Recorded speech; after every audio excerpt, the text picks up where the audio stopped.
Hi everyone, I hope this finds you in good health. As always, this learning is done in the merit of a refuah shlema, a complete healing for the whole world.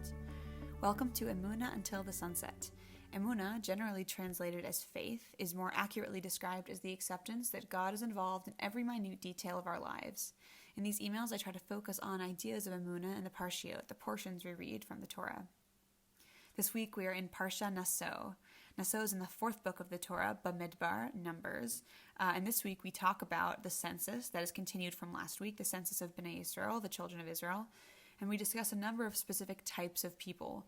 The Metzora, someone who's affected with the skin disease Tzara'at, that's a result of sin. The Sota, the suspected adulteress.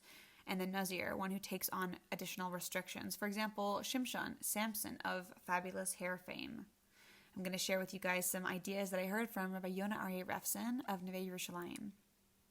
So, last week was Shavuot, the holiday where we celebrate Kabbalat HaTorah, the reception of the Torah. And how do we move past one of the biggest highlights of the Torah ever? We received the light of the Torah. We've been building up to this day since Pesach, since Passover, counting the days all the way up until now. It's like the day after a huge event you've been planning for ages, and you're on this weird sort of letdown after so much excitement. But these letdown times are, of course, the times when we're able to hunker down and really ensure the most growth. The Ramchal, Moshe Chaim Luzzatto, rabbi and Kabbalist and author of Mesilat Yesharim and Derech Hashem, among other works, teaches that when things are clear, we feel good. When things are not clear, we don't feel good. Of course, no one feels comfortable on the first day of class or in a new group workout or at the beginning of a networking event. The class's content doesn't stick yet. You don't know what to do with this Pilates band that you've just been handed, and you have no idea if this next hour of small talk with people in your industry is going to be worth anything. And this is why so many people fail at new hobbies. It's really hard to push yourself past that uncomfortable starting place of learning. So the Ramchal's strategy is to adopt what Bnei Israel, the children of Israel, said at Har Sinai, at Mount Sinai, when they were presented with the Torah. Na'aseh v'nishma. We will do and then we will hear. Do the mitzvah and understand the details later. Instead of drowning in the details you don't totally understand yet, just do it.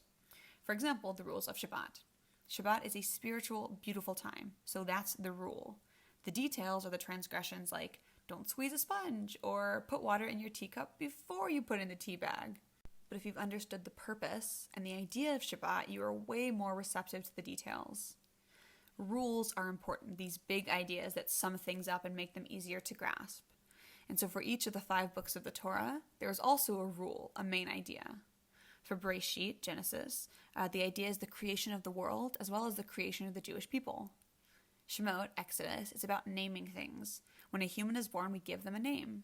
In Hebrew, Shem means name, and Sham means there. So when we name someone, we're saying Sham, there they are. The name is the essence of the soul, and Shemot establishes the essence of Judaism. It's where we learn what redemption is and how we create a place for God. Next is Vayikra, Leviticus, where we learn how to worship God and learn about korbanot, sacrifices. And then Bamidbar, where we are now, the 4th book of the Torah, is the book of mistakes. Everyone's making mistakes. The biggest people and the smallest people. Moses, loses entry into Eretz Yisrael, the land of Israel, when he strikes the rock. Miriam gets Tzara'at, the skin ailment, for speaking about Moshe behind his back. We have the uprising of Korach, who we'll read about soon. There are just lots of mistakes. But that doesn't mean that this is a depressing book. It's a book of growth. There is no better place to be, and there's no place that God would rather you be than in the midst of a struggle. It's cliche, but anything worth having is worth working for, and everything spiritual in the world comes with hardships. God could have taken the Jews immediately into Eretz Yisrael, the land of Israel, after they were redeemed from Egypt, but on the way we get 4 full books of the Torah out of that 40-year trip. We needed the ups and downs of that journey just as we need the ups and downs of life. Accepting the ups and downs is having Emunah, knowing that things are tough now, but I am where I need to be and there is a purpose to my struggle. It's not blind faith or simple faith as some may have you believe.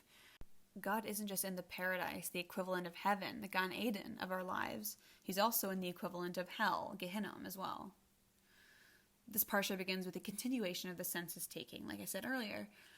The phrase used for take a census of is literally translated as lift up the head of, Naso et Rosh.